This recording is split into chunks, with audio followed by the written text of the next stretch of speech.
घर बैठे बैठे देश विदेश की जानकारी भी ले सकते हैं और अपना रिजल्ट भी देख सकते हैं। अच्छा ठीक है, ले लेना। माँ, जब मैं भैया जितनी बड़ी हो जाऊंगी ना तो मैं टीचर बनूंगी। पर बेटी, इसके लिए तो तुम्हें टीचर की ट्रेनिंग करनी पड़ेगी। माँ, तुम्हें पता भी है, हमारी टीचर बता रही थी कि तितावी गांव की एक लड़की ने बीडीओ की परीक्षा पास की थी और वह बीडीओ बनकर अपने ही गांव में आ गई। अब उसने अपने गांव को एक आदर्श गांव बना दिया है। मैं भी बड़ी होकर टीचर बनूंगी और अपने गांव के अशिक्षित लोगों को शिक्षित करूंगी। टीचर बनेंगी, पहले खुद तो पढ़ ले। हाँ हाँ, पढ़ लूंगी, तुम मेरी चिंता मत करो भैया। पहले तुम तो पढ़कर कंप्यूटर इंजीनियर बन जाओ। अच्छा, तुम दोनों झगड़ा करना छोड़ो, शाम को जब तुम्हारे बापूजी आएंगे तो बात करेंगे। अब जाओ, अपना काम करो।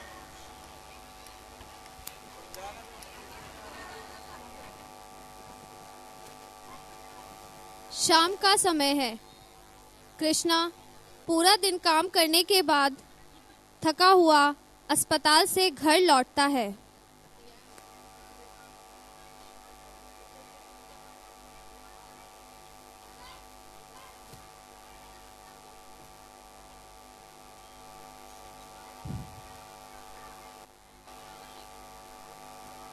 ओहो, आज तो बहुत थक गया, सिर दर्द से फटा जा रहा है। अब यूं ही बैठी रहोगी क्या? जल्दी से एक कप चाय पिला दो। अच्छा, अभी लाती हूँ।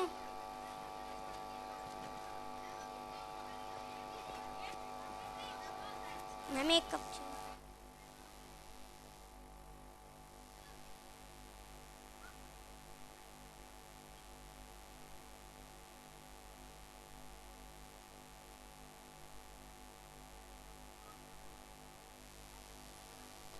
लो, चाय पी लो।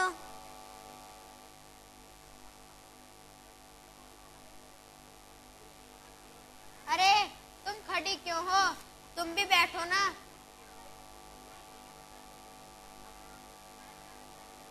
अरे, इतने परेशान क्यों हो? क्या बात है? क्या बताऊं? आज तो अस्पताल में बहुत लंबी लाइन लगी थी। ऐसा लग रहा था जैसे सारा गांव ही अपने बच्चों को पोलियो की दवा पिलाने ला रहा हो। अरे, तो इसमें परेशान होने वाली क्या बात है? ये तो बहुत अच्छी बात है। जब हमारे बच्चे स्वस्थ होंगे तभी तो हमारा देश स्वस्थ होगा और वह उन्नति करेगा। अरे भाई, इस बार तो रविवार को हमारे गांव में भी पोलियो अभियान चलेगा। भाइयों, आप भी अपने बच्चों को 2 बूंद जिंदगी की अवश्य पिलवाना, क्योंकि यदि मिलकर इस राष्ट्रीय यज्ञ में सब कर्तव्य निभाए अपना, तो 1 वर्ष में ही पूरा हो मेरा पोलियो मुक्त भारत का सपना।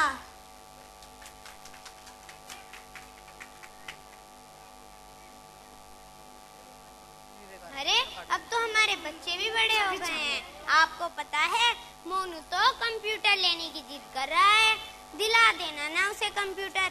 अपने बच्चों की जिद हम नहीं पूरी करेंगे तो और कौन करेगा? अरे, उसे पहले 12वीं तो पास करने दो, दिलवा देंगे कंप्यूटर। वैसे कंप्यूटर है तो बड़े काम की चीज, वह बच्चों की पढ़ाई में भी काम आता है। अच्छा, यह तो मुझे पता ही नहीं था। फिर तो जरूर दिलवा देना उसे कंप्यूटर।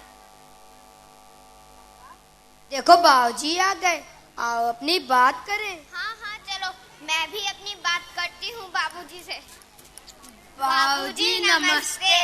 नमस्ते बेटा, कहो तुम्हारी पढ़ाई कैसी चल रही है? बाबूजी, पढ़ाई तो अच्छी चल रही है, पर इस बार आप मुझे कंप्यूटर दिलवा देना। बेटा, तुम इसकी चिंता मत करो, अपनी पढ़ाई पर ध्यान दो। हाँ बाबूजी, अब तो मैं खूब मन लगा के पढ़ूंगा। बाबूजी, आपने भैया की तो बात सुन ली, अब मेरी भी सुन लो ना।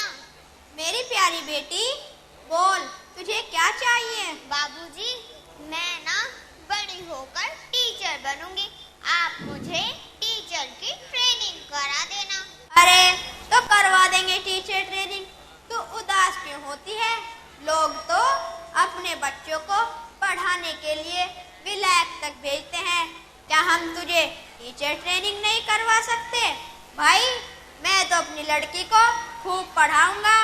भाइयों आप भी अपनी बेटियों को खूब पढ़ाना, क्योंकि रोशन तो करेगा बेटा एक ही कुल को, दो दो कुलों को रोशन करती है बेटियां। जाओ बच्चों तुम जाकर अपनी पढ़ाई करो। हाँ अच्छा बाबूजी।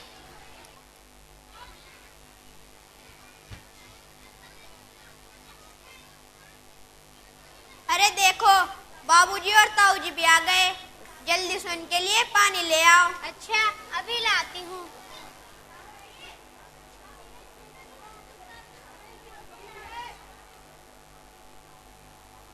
क्या होगा भाई? भाई पता नहीं बाबूजी मैं चुनाव का फार्म ले आया। चल भरवा दिए इसे फार्म।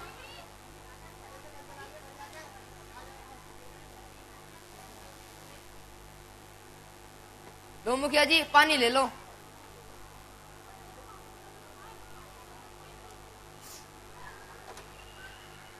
मुखिया जी हुक्का पियोगे? हुक्का मंगवा दूं? मंगवा ले भाई, मार लेंगे 2-3 घूंट। अरे जहाँ किसने हुक्का लिया।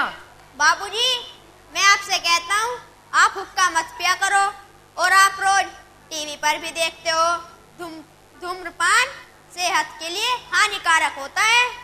अरे जा भाई, तो पहले हुक्का लिया।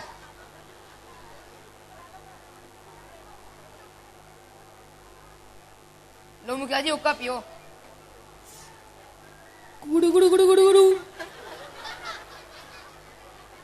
गुड़ू गुड़ू गुड़ू गुड़ू गुड़ू।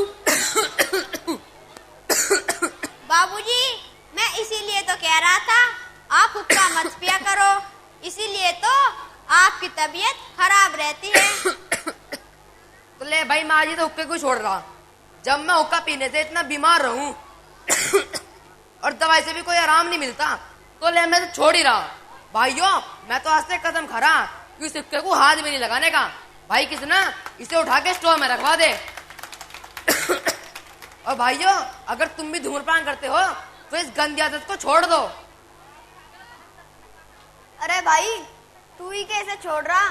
इस गंदी आदत को तो मैं भी छोड़ दूं, जिसे पीने से हमारे फेफड़े खराब हुए हैं। ऐसी चीज को पीने का क्या फायदा? बाबूजी आप इतने परेशान क्यों हैं? ताऊजी आप भी परेशान हैं, क्या बात है?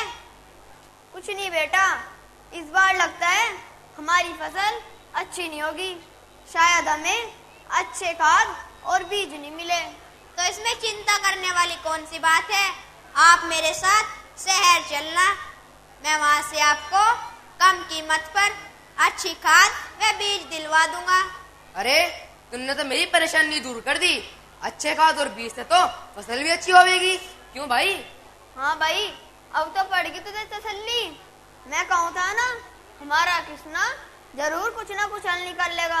हाँ बाबूजी, जब से हमारा देश आजाद हुआ है हमने बहुत उन्नति कर ली है। पहले तो हमारे गांव में कच्ची सड़कें थी, अब तो सड़कें भी पक्की हो गई है, और हर घंटे बाद शहर में आने जाने के लिए बस भी मिल जाती है। हाँ बेटा, जब तुम पढ़े करो थे ना तो तेल के लैम्प में पढ़ो थे। और ये देख लो भाई, हमारे गांव में सबके घरों में बिजली। पहले तो किसी किसी घर में ट्रैक्टर हुए थे, और भाई अब तो घर घर में ट्रैक्टर हैं। हाँ भाई, अब तो ट्रैक्टर लेने के लिए सरकार किसानों को कर्जा देती है, जिसे वे आसानी से चुका देते हैं। इससे तो हमारा घंटों का काम मिनटों में हो जाता है। और भाई पहले तो हमारी खेती भी वर्षा पे निर्भर थी, और अब तो बिजली आने से ट्यूबवेल ने ये समस्या भी हल कर दी। हाँ भाई, कहते तुम बिल्कुल ठीक रहे। अरे पहले हमारे गांव में था ही के एक कच्ची सी पाठशाला थी बालकों के पढ़ने के लिए, और अस्पताल के नाम पे तो वैद्य जी नीम के पेड़ के नीचे बैठे रहे थे। और भाई जो सामान लेना हो ना तो वो भी शहर जाके लेना पड़ा था भाई, बहुत टाइम लगे था वहाँ। और ये देख लो भाई, हमारे गांव में तरह तरह की दुकानें खुल गई, सरकारी अस्पताल खुल गया, बालकों के पढ़ने के लिए स्कूल भी खुल गए। भाई जब से देश आजाद हुआ उन्नति तो बहुत की हमारे गांव ने। हाँ भाई, यो तो तू सही कह रहा, उन्नति तो बहुत की हमारे गांव में। अच्छा भाई, राम राम में राम चलो। राम हो गया जी, राम। बेटा किसना तैयार है ना कल शहर जाने के लिए? ठीक है ताऊ जी, मैं डॉक्टर साहब से 2 घंटे की छुट्टी ले लूंगा, पर आप समय से आ जाना। ठीक है भाई, राम राम। राम राम ताऊ जी।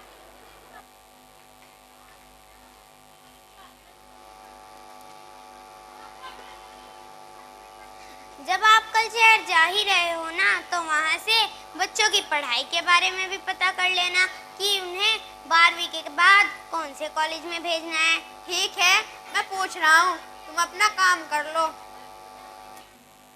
बाबूजी, मैं तो सोच रहा था क्यों ना हम भी राम सिंह चाचा की तरह शहर में जाकर रहने लगे। क्यों भाई, ऐसी क्या बात होगी जो तू शहर जाने की बात कर रहा? बाबूजी, अब तो हमारे शहरों ने भी बहुत तरक्की कर ली है। आप अपने मुजफ्फरनगर शहर को ही देखिए, पहले वहाँ पर एक ही अंग्रेजी स्कूल था, अब तो कितने ही अंग्रेजी स्कूल खुल गए हैं, और degree college, engineering college, medical college, law college और लड़कियों के लिए अलग अलग कॉलेज भी खुल गए हैं।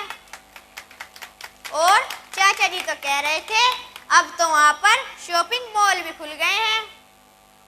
अच्छा, मैंने तो बेराना था हमारे शहर ने इतनी तरक्की कर ली। हाँ बाबूजी, इसीलिए तो मैं कह रहा था अब तो हमारे बच्चे भी बड़े हो गए हैं, और आगे की पढ़ाई के लिए यहाँ पर कोई अच्छा कॉलेज भी तो नहीं है। तो क्या हुआ भाई, हमारे गांव में भी तो डिग्री कॉलेज खुलने वाला। ना बाबूजी, वो तो न जाने कब खुलेगा। अरे बावला मत बन, शहर में के धरा, बहुत भीड़ भाड़ है वहां तो, और प्रदूषण इतना कि सांस लेना नहीं भारी होवे। और भाइयों, जब तुम सारे के सारे शहर जाने की सोचने लगोगे तो यहाँ रहेगा कौन, यहाँ खेती कौन करेगा? और भाइयों, जब खेती नहीं होने की तो तुम खाओगे के? बोलो के खाओगे? और भाई, जब तुम गांव वाले नगरों की ओर दौड़ोगे, नगर वाले महानगरों की ओर दौड़ेंगे, और महानगर वाले विदेश जाने की सोचने लगेंगे, तो नू बता, तुम्हारे देश में कौन रहेगा? यहाँ तरक्की कौन करेगा? बोलो कौन करेगा? हाँ बाबूजी, आप शायद ठीक कह रहे हैं, हमें यहीं रहकर अपने गांव की उन्नति करनी है। हमारे बच्चे यहीं पर रहकर पढ़ेंगे, क्योंकि मुझे लगता है अब तो सरकार ज़्यादा से ज़्यादा गांव की तरक्की के लिए नई नई योजनाएं बनाएंगी। हमारा देश कृषि प्रधान देश है, भारत निर्माण में गांवों का बहुत बड़ा हाथ है।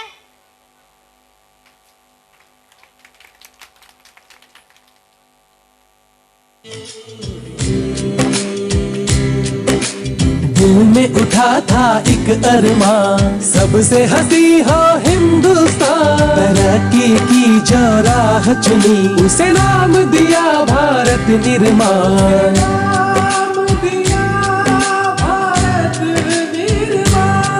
हुआ स्कूल में दाखिल हर बच्चा, हो रहा भारत निर्माण, हो रहा भारत निर्माण। रोजगार की लगी झड़ी हुई रोशन राहें खड़ी खड़ी, हो रहा भारत निर्माण, हो रहा भारत निर्माण। Now, I want to request Shri Pankaj Agarwal ji to please come and bless our horizoners by saying few words.